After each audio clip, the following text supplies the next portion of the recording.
It's a great honor, and thank you to the host for asking me to come and speak to this incredible crowd. As she said, I'm an obstetrician and a gynecologist at the Lisa Premier Hospital in Abuja. And this is a very important topic, often not given the spotlight that it deserves. That is postpartum depression and its impact on maternal and child well-being. I have 10 minutes, so I will use that time to hopefully do some justice to this important topic. And I thought it would be an introduction, but maybe that would come later. So I will give you some facts. I'll try and break it down, and then we'll take it as I go along. So, what is postpartum depression? Postpartum depression is different from the baby blues. It's not, oh, I'm having a bad, some days you're having a bad day and you say, oh, I feel a bit depressed. This is a serious mood disorder. It's an intense feeling of sadness, anxiety, and fatigue that usually comes after childbirth. And it has a wider consequence because if not properly managed, can even lead to the devastating loss of the woman, So why does this happen? As I said, most women, it's more common than you think. It can happen in about 1 in 10 women, which is a lot. So if you look at this room, look at your partners, it can affect 1 in 10 women. Some statistics have even quoted 1 in 7 women. So that's a huge number, and that's something we should be talking about. But we don't diagnose it often, as I said, because women are good at hiding things. They're good at appearing tough, even when they are suffering. Okay?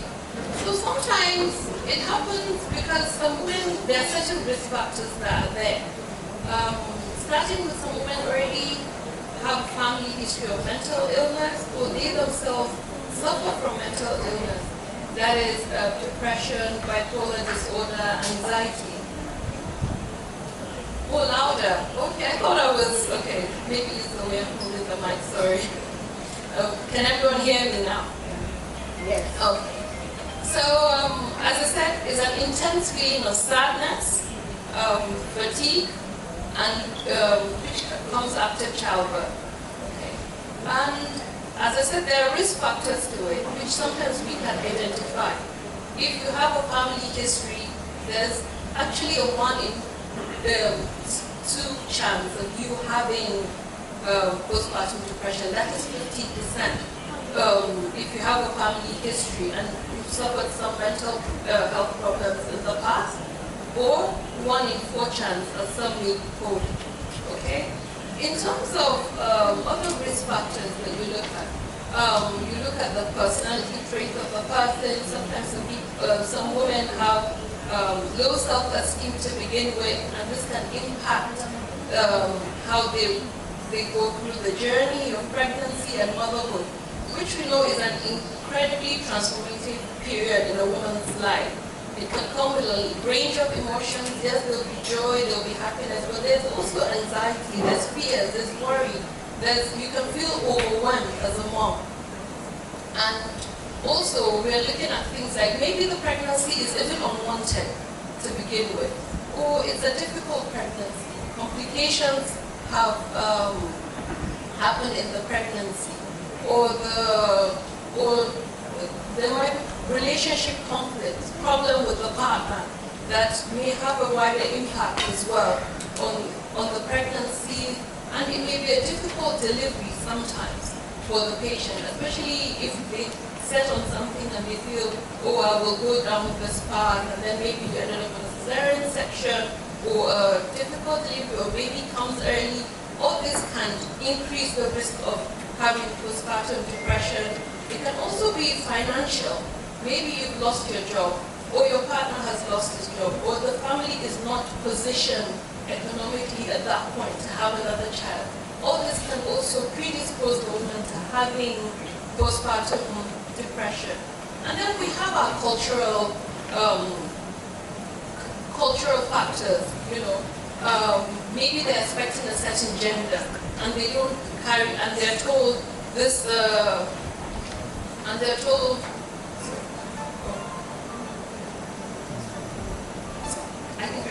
okay, and maybe, they want a certain gender, and that's not what they're carrying, or they're told that the child has some problems, which was even discovered during the pregnancy. This can lead to this postpartum depression. And what are the early signs? The early signs sometimes is just the woman, she might be quite tearful, not bonding with her baby, trouble sleeping, trouble with, loss of appetite, or overeating, or sometimes just not having any pleasure in life in terms of the small moments. And this is something that can happen in any pregnancy. It doesn't have to be the first pregnancy. It can be even subsequent pregnancies. Okay. And in terms of the impact on the family, we know the mother and the woman is the bedrock of the society. You can, if the woman is unwell, then the family is unwell. Okay. So this can have a wider impact to begin with. For the mom, she's feeling overwhelmed, she's incredibly sad, she's not sleeping very well. It can even lead to self-harm. She may feel that she may not be able to care for this baby, and she has nothing to contribute, and maybe everyone will better off if she's not there. Sometimes also for the family, the mom is not there to be at her very best. There might be problems with the partner, problems in the relationship. Children may be neglected, as we've seen in the video sometimes. It may also difficulty in bonding with that child, neglecting that baby, or just even harming the baby. And it's not because she wants to, but it's because her mental health is suffering. In terms of what we can do, so this is something that is very important. It starts, and this is where I feel even caregivers have an important role. You can identify some of these things early on. Sometimes just providing that safe, non-judgmental space for the woman to speak up. You can pick up signs in the children. For example, if there are older children, there might be some behavioral issues. They may not be settling, some developmental milestones in terms of social interaction may not even be achieved.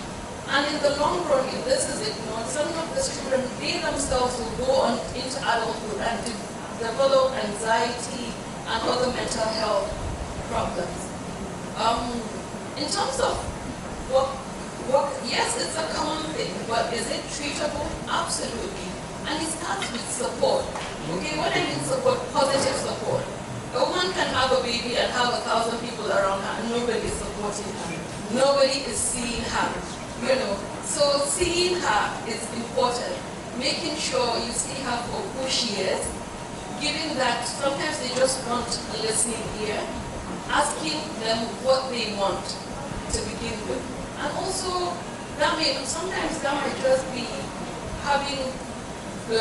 providing them with nutritious milk, making sure she's having adequate rest, encouraging her to maybe treat herself, go to a spa, it's okay, go to do something away from that thing can be incredibly supportive as well. And the partners, it's good to, I don't feel a woman should go through the journey if she can help it alone. You're not bringing the child alone in most cases, so they should accompany you to your appointments. They should be there. I love it when I see the partner is there at delivery. Even in the labor room, in the theater, I love that level of support because you go through the journey, you see the impact, and you see what she has experienced firsthand, rather than by account. It's not, So all this can really help. And then we have support groups. We have what we call the talking therapies, like the CBT, where sometimes, yes, you need more professional help. And if she has a good support system, sometimes they need a bit of that encouragement to take that step further, to show them that it's not a sign of weakness to seek help. So that can also be an important thing that her tribe as caregivers, if you notice it, you can sort of gently encourage the mom, and they may take it, in a good way to seek further help. And in some cases, yes, there's medication as well, which can be life-changing and give this, help the family because if you help the mom, you're helping the family in totality, to improve the well-being of the family as well. As I said, you cannot really give from an empty place. So I would like to finish by saying that, we need to support each other. We need to look at the person in a non-judgmental way, compliment each other. Like, I love the way the session started. That can just be the thing you need to lift someone's mood. And also understand that your journey or your path to motherhood may be different from someone else. Rather than bragging, oh, my child sleeps through the whole night, the other person may be experiencing other difficulties. So there are support groups as well. Our communities can help. We don't have mental health helplines here, but in terms of the churches, mosques, having parenting groups sometimes can also allow women to sort of share these worries within in an open environment that is non-judgmental and can help their mental health. So thank you very much for having me here today. Thank you so much.